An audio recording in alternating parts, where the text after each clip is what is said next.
उसी के आधार पर जितने भी नदी प्रोजेक्ट बनते हैं वो सब उसी के आधार पर अपनी पॉलिसी डिसाइड करते हैं, ठीक है ना।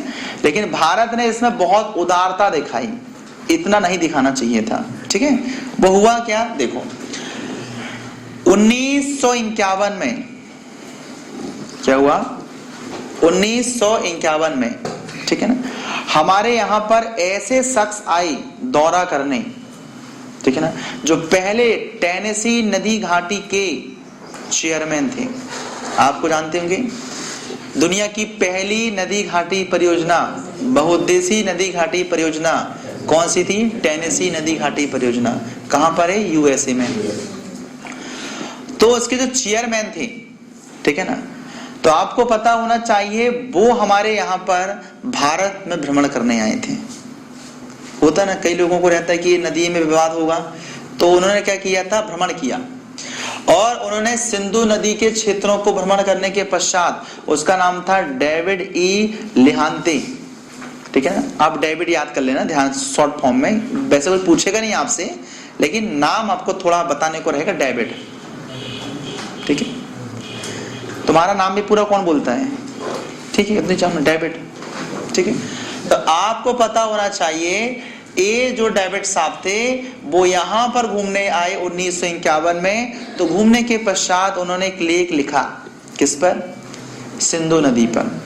और उस लेख में कहा गया कि देखिए, अगर इन दोनों देशों के बीच में अगर इसको लेकर समझौता नहीं हुआ तो बाद में जाकर दोनों देशों की प्रॉब्लम क्रिएट हो सकती है, जिनमें पाकिस्तान की तो हो ही सकती है, क्योंकि नदियों का सभी का जो प्रभाव क्षेत्र है पहले कहां आता है, भारत में। अगर भारत यहां पर बड़े बड़े बांध बना दे तो पाकिस्तान को पानी न मिले, एक बात। दूसरा है, भारत चाहे तो इनके मार्गों को ही बदल दे, कई बार बदलते हैं, मार्ग बदल देते हैं, जा ही नहीं की, नहीं तो क्या, यहां से जो मार्ग बदले तो इधर ला लिए, भैया सींचो जितना सींचना, पानी पानी, ऐसा भी हो सकता है।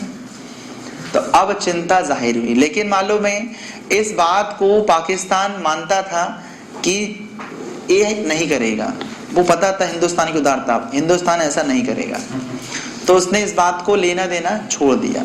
मामला तब खराब हो गया जब आपको पता होना चाहिए 1958 में ये मामला थोड़ा सा उड़ गया, किसको लेकर, कि भैया ये जो जल है इसका हम यहाँ बांध बनाना चाहते हैं। तो मालूम है बस बांध बनाने का प्रोजेक्ट चल ही रहा था जम्मू कश्मीर में, और क्या हुआ, वो प्रोजेक्ट मालूम क्यों हुआ था, क्योंकि अभी तक लग रहा था कि भारत और पाकिस्तान की भी समझौता होगा, लेकिन उसमें जो आपको पता है टेम्परेरी जो प्रोविजन थे जम्मू कश्मीर के लिए, आर्टिकल 370, उसके अंतर्गत क्या हुआ था, जम्मू कश्मीर ने अपना खुद का संविधान बना लिया था।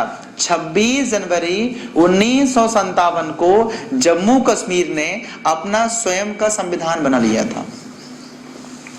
मतलब हर राज्यों में किसी का संविधान नहीं है, केवल जम्मू कश्मीर एकमात्र राज्य है जिसका अपना खुद का संविधान है, ठीक है। तो इससे क्या हुआ, अब मामला लगा कि भैया ये जो नदियां हैं वो जम्मू कश्मीर से निकल रही हैं, 3 नदियां, खास तौर पे 3 क्षेत्र में, इनमें 2 क्षेत्र तो बहुत खास हैं। तो इन नदियों का जो जल होगा वो अगर मान लीजिए रोक लेगा या कुछ भी होगा तो प्रॉब्लम होगी। इसी वजह से क्या हुआ, इसको फिर ये मामला थोड़ा सा गरमाया। 1958 में इसमें विवाद शुरू हुआ। जब देखा गया कि ये विवाद बाद में जाकर ना बढ़े, तब क्या हुआ, इसके बीच में वर्ल्ड बैंक आई, क्योंकि वर्ल्ड बैंक जो है वो अधोसंरचना विकास के लिए फंडिंग करती है। और आपको बताया था कि जो वर्ल्ड बैंक की स्थापना हुई थी इसीलिए ही हुई थी कि सेकेंड वर्ल्ड वॉर के पश्चात जिन देशों का क्या बताइए विनाश हुआ है, बहुत ज्यादा हानि हुई है, उनको रिकॉर्नेशन करना था, उनको फिर से उनका इंफ्रास्ट्रक्चर खड़ा करना था, और साथ ही साथ ऐसे देश जो विकसित नहीं थे, बहुत पिछड़े थे, उनको डेवलप भी करना है।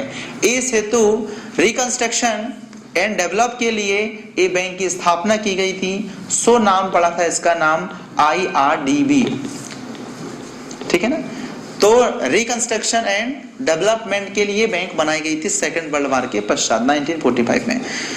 तो हुआ क्या, ये वर्ल्ड बैंक ऐसे ही प्रोजेक्ट पर फंडिंग करती है, ऐसे ही प्रोजेक्ट पर क्या करती है, फंडिंग करती है।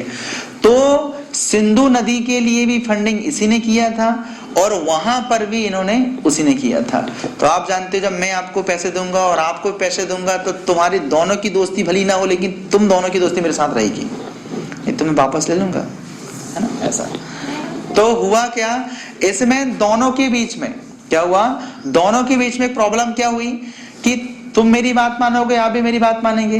तो इसमें मध्यस्थता किसने निभाया, तो वर्ल्ड बैंक ने। तो आपको पता है इस सिंधु नदी पर जो मध्यस्थता निभाया वो किसने निभाया, वर्ल्ड बैंक ने। विश्व बैंक की मतलब मध्यस्थता में दोनों के बीच में समझौता हुआ। सितंबर 1960 में ये समझौता हुआ और आपको पता होना चाहिए ये समझौता दो लोगों ने साथ में किए, ठीक है। हमारे यहाँ कौन प्रधानमंत्री थे, पंडित जवाहरलाल नेहरू, और वहां के राष्ट्रपति थे कौन, अयूब खां।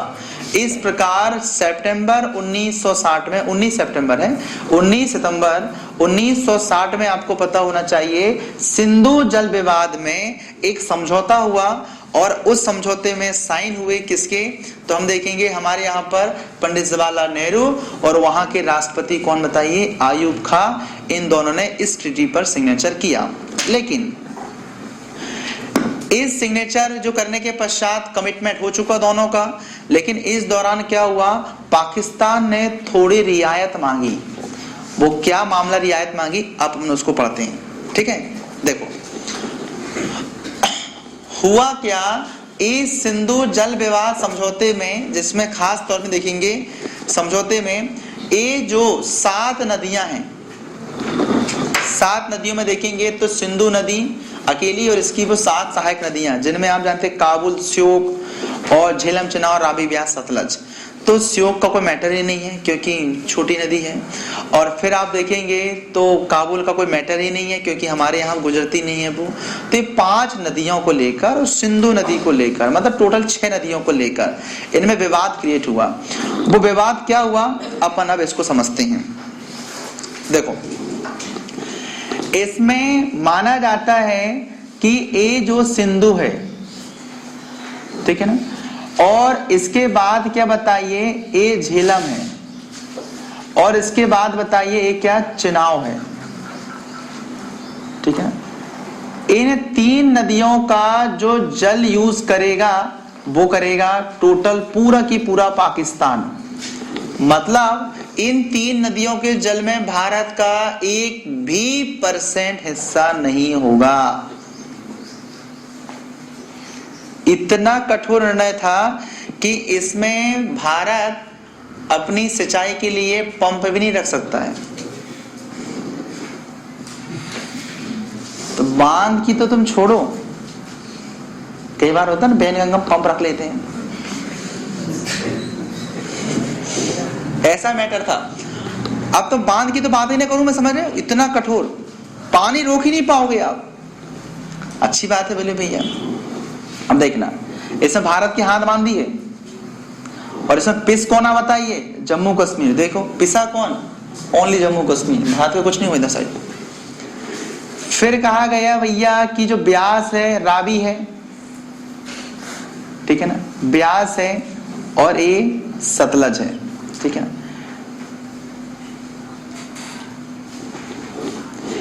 इन 3 नदियों का अधिकार होगा इंडिया का। मतलब ऊपर की जो 3 नदियां होंगी इस पर अधिकार किसका रहेगा, पाकिस्तान का। नीचे अधिकार किसका रहेगा, इंडिया का। अब बात क्या हुई कि इसमें भारत चाहे जितना बांध बनाना बना ले, पूरे की पूरा बांध बना ले, अगर एक बूंद भी ना जाए तो कोई कुछ नहीं कर सकता पाकिस्तान। मतलब ये 3 पर फुल अथॉरिटी किसको है, इंडिया को है। जितना बांध बनाना बनाए, बांध बनाने के पश्चात पानी भी जाए तो रोक सकते उसे, ठीक है ना। लेकिन आप बताओ मुझे कितना पानी रोकोगे, ज्यादा रोकोगे तो बांध ही फूट जाएगा तुम्हारा। तो मजबूरन क्या होता है, बाढ़ जब बाढ़ आती है या फिर पानी ज्यादा हो जाता है तो छोड़ना ही पड़ता है। तो पाकिस्तान को तो मिलता ही मिलता पानी इसमें है, लेकिन प्रॉब्लम देखो, बरसात में प्रॉब्लम नहीं होती, बरसात में तो नदी की आवश्यकता नहीं होती, ऊपरी से बहुत गिरता है। प्रॉब्लम है कब बताइए? गर्मी के दिनों में। और गर्मी के दिनों में जब इसमें बांध बन जाएंगे तो पाकिस्तान क्या हो जाएगा? सूखा इस क्षेत्र में। अब देखो यहाँ पर आपको पता है ये जो क्षेत्र है सबसे उपजाऊ क्षेत्र है। ये क्या बताइए? सबसे उपजाऊ क्षेत्र है। तो आपको पता है ये जो नदियां काफी बड़ी नदियां नहीं है, छोटी नदियां हैं इनमें, ये वाली। तो मालूम है अगर इस क्षेत्र में ये जो दो नदियां हैं, ये इन्हीं की वजह से इलाका पूरा समृद्ध है। तो पाकिस्तान ने सोचा भैया अगर ये दो नदियों में पूरा की पूरा अगर भारत रोक भी लेगा तो ये दो काम की है ही नहीं, हमारी भी ले जाता उतना। तो भारत इसने कहा भैया एक काम करो, 10 साल के लिए हमें क्या कर दो। देखो सितंबर 1960, हालांकि प्रपोजल बन गया था 1 अप्रैल 1960 को बन गया था, साइन बस हुए थे इसमें, बाकी बना कब था पता है? 1 अप्रैल को। तो आप जानते हैं सितंबर 1960 में कहा गया देखो हमें 10 साल के लिए इनका पानी यूज करने को दे दो, ताकि हम लोग क्या कर देंगे बढ़िया इस नदी से फिर क्या करेंगे हम केनाल बहुत सारे निकाल देंगे, ताकि क्या हो जाएगा हमारा से सिंचित हो जाएगा। अब देखो भारत देश बड़ा उदार, कह दिया ठीक है 10 साल ले लो ना, कोई बात नहीं। मतलब ये जो नीचे की 3 नदियां थी इनका जल भी क्या हुआ 10 वर्षों तक किसने यूज किया? पाकिस्तान। जस्ट क्या हुआ आप जानते हैं, फिर से क्या हुआ 31 मार्च 1970 आया तो ये पूर्ण रूप से इंप्लीमेंट हो गया। 10 साल तक रियायत थी, इसके बाद पूर्ण रूप से इंप्लीमेंट हो गया। अब मामला 1970 के बाद से शुरू होता है। अब देखो समझ में आया? ऐसा माना जाता है कि ये जो पूरी नदियां हैं, ठीक है ना, इन पूरी नदियां हैं, इनका जो अपवाह क्षेत्र है वो सबसे ज्यादा कहां मिलेगा आपको? पाकिस्तान में। देखो नक्शा दिख रहा आपको। ऐसा माना जाता है कि अपने भारत को मात्र 19.48% पानी मिलता है टोटल। अगर हम इसमें पूरा देख लें, मतलब इसमें हम अगर पूरा देख लें तो 19.48% है जो कैसे मिलता बताइए? इंडिया को मिलता है पूरे हिस्से का। जबकि अगर हम बात करते हैं इसमें टोटल, तो आप देखेंगे इसमें 80.52% मिलता है, वो किसको मिलता बताइए? तो पाकिस्तान को। अब बताओ ऐसी संधि अच्छी है क्या? मतलब जिससे क्या हो रहा है, भारत से निकल रही है नदियां, उनमें भारत को कितना मिल रहा है? लगभग 20% मान लो, 20 बोलते हैं इसको अप्रोक्सीमेट में 20%, और इसको बोलते हैं क्या बताइए? 80%। पेपर में आता है कई बार क्वेश्चन कि सिंधु जल विवाद समझौता कब हुआ था? 1960 में। इसके अंतर्गत सिंधु नदी में पूरे जल को कितना यूज करना हमें बताइए? 20% भारत को और 80% पाकिस्तान को। ठीक है, ये है उसका समझौता वाला सिस्टम। अब देखो लेकिन विवाद कब हुआ? ये देखिए हमने क्या किया, झेलम नदी की सहायक नदी पर जो नाम था किशनगंगा, इस किशनगंगा नदी पर क्या बना लिया हमने? एक बांध बना लिए। तो बांध तो नहीं बनाए शुरू में, हमने बांध की शुरुआत की किससे बताइए? झेलम नदी से, तुलबुल से। झेलम नदी में एक बांध बना है तुलबुल, उसका नाम है तुलबुल बांध परियोजना। मालूम है इसका इसने विरोध किया। कैसे विरोध किया? कि तुमने जो संधि है, संधि में कहा गया था कि इस 3 में तुम बिल्कुल भी बांध नहीं बनाओगे, पानी बिल्कुल भी नहीं रोकोगे। तो आपको पता है जो झेलम नदी पर तुलबुल बांध परियोजना है ये विवादास्पद है, क्योंकि नियम था कि बांध नहीं बनाना है, ठीक नहीं बनाना है। तो फिर क्या हुआ हमारे यहाँ पर? अब बताओ आप, झेलम नदी, चिनाव नदी बहती कहाँ बताइए? जम्मू कश्मीर में। अब जम्मू कश्मीर में पानी यूज नहीं हो रहा है तो फिर जम्मू कश्मीर करेगा क्या? आप बताओ कैसे बनाएगा वो विद्युत? ये है प्रॉब्लम वहां पर, इसलिए उतना डेवलप नहीं हो पाता उतना अच्छा। उसका रीजन ये है कि ये संधि बहुत गलत है। आप मुझे बताइए बाकी शहरों में आप देख लो, इस नदी में तो, इसमें तो 2 ही नदी अच्छी गुजर रही है ना, इन दोनों पर आप बांध नहीं बना सकते, यूज नहीं कर सकते, तो मतलब क्या निकला? इसलिए काफी उपेक्षित राज्य है जम्मू कश्मीर। इसलिए यहाँ के लोग भारत के प्रति श्रद्धा कम रखते हैं, वहां की पॉलिटिशियन खास तौर पे। ठीक है ना? नहीं तो जब आप जानते जिस इलाके के लोग अगर जिसके संपर्क में आ जाए, जिसके समर्थन में आए, तो क्या करेगा दूसरा देश? आप बताओ। लेकिन वहां पर दोहरी राजनीति चलती है। रीजन यही है कि बहुत सारी चीजों से वो भारत से खफा है, रियली में खफा है वे। इसका उदाहरण आपको मिलता है कि जम्मू कश्मीर की विधानमंडल ने इसको निरस्त करने के लिए प्रस्ताव भी पारित कर दिया था। मतलब सोचो इतना विरोध। वो तो मामला ऐसा है कि विदेशी समझौते, रक्षा समझौते और संचार, ये 3 ऐसे मामले होते हैं जो केंद्र के होते हैं, राज्य का इसमें कुछ नहीं होता है। तो मजबूरन विधानमंडल का प्रस्ताव भी कोई काम का नहीं आया उसका, लेकिन कर दिया, मतलब बहुत बड़ी बात है। इससे जाहिर होता है कि जम्मू कश्मीर का जो विधानमंडल है वो भारत की बात से नाराज है, भारत के समझौते से क्या बताइए वो नाराज है, दिखता है, तभी तो प्रस्ताव पास किया उसने। तो आप देखेंगे तो यहां पर तुलबुल बांध परियोजना का विरोध तो ठीक है, फिर यहां के लोगों ने चलो कुछ प्रोजेक्ट बनाते हैं। फिर आया किशनगंगा प्रोजेक्ट। किशनगंगा का प्रोजेक्ट आप देखेंगे तो बड़ी हैरानी वाला प्रोजेक्ट है। इसमें मालूम है नदी का वेग काफी ज्यादा है। क्या किए, उसमें नदी पर ही टरबाइन लगा दिए। नहीं तो बांध बनाते हैं, आप लोगों को देखा होगा टरबाइन कहां लगाते हैं, बांध बनाते हैं, ऊपर से फिर पानी गिराते हैं और फिर टरबाइन घुमाते हैं। इसमें ऐसा नहीं, सदाबहाई नदी है, हमेशा जल बहता है, तो नदी के मुहाने पर लगा दिए, जहां से देखे कि यहां घूम सकता है वहीं लगा दिए टरबाइन, बिजली बनने लगी। प्रोजेक्ट ऐसे ही आया। भैया इसका विरोध करने लगा कौन? पाकिस्तान। कैसा विरोध? बोले तुम टरबाइन लगाते हो तो हमारा पानी रुकता, उतनी स्पीड से नहीं आ पाता पानी। हिजड़ाईपन हुई कि नहीं बताओ? तो मुझे बताओ, टरबाइन पानी पीता है क्या? क्या पाकिस्तान ने साइंस नहीं पढ़ा है क्या? उसको पता है, अरे रोक भी दो तो फिर तो जाएगा रे भैया वो। मान लो तुम नदी की धार में खड़े हो गए, तो क्या तुम्हारे खड़े होने से पानी रुक जाएगा? क्या टकराएगा फिर तो जाएगा, कि तुम पी लोगे पानी को? कितना पियोगे? 1 गिलास 2 गिलास?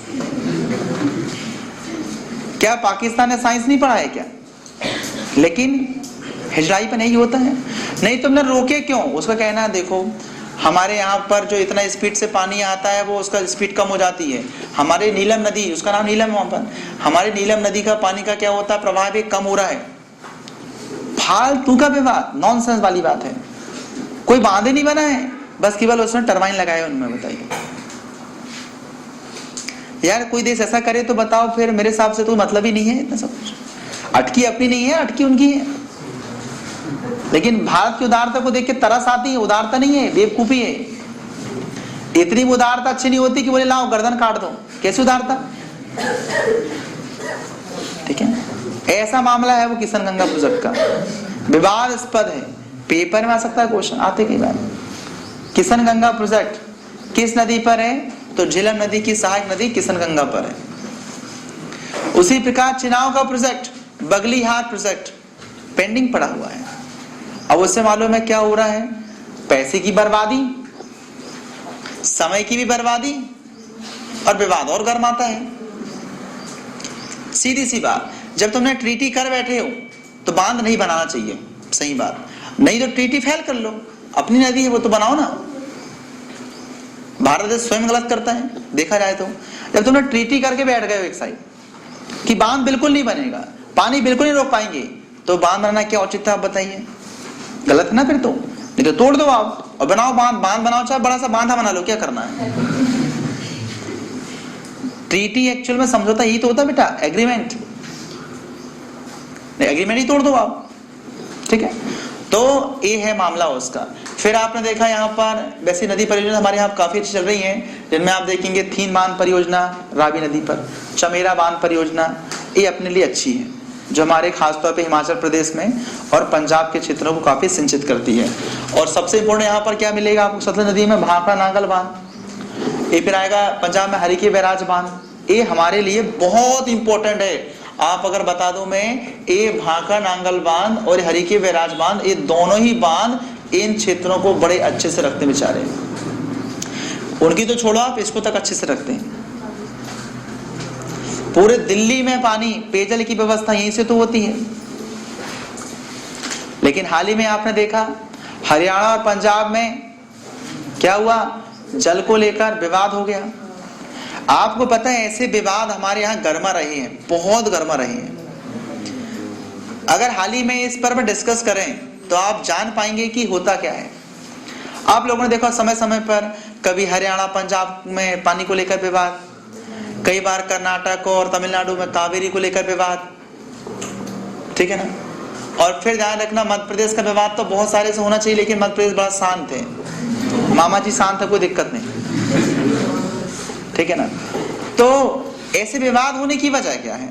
जब आप जानते हो दो राज्यों के विवाद को सुलझाने के लिए जब आप अंतर्राज्य की परिषद बनाए हो आपने, तो यार सुनो, अंतर्राज्य की परिषद की इतनी अथॉरिटी दे दो आप कि वो जैसा डिसीजन दे उसको मानना हो, लेकिन नहीं, उसके खिलाफ भी आप क्या अपील कर सकते हो। तो मतलब क्या निकला फिर, आप बताओ, अथॉरिटी नहीं हुई ना फिर ये, तो उसकी बात को नहीं मान रहे हो तुम, छोड़ो।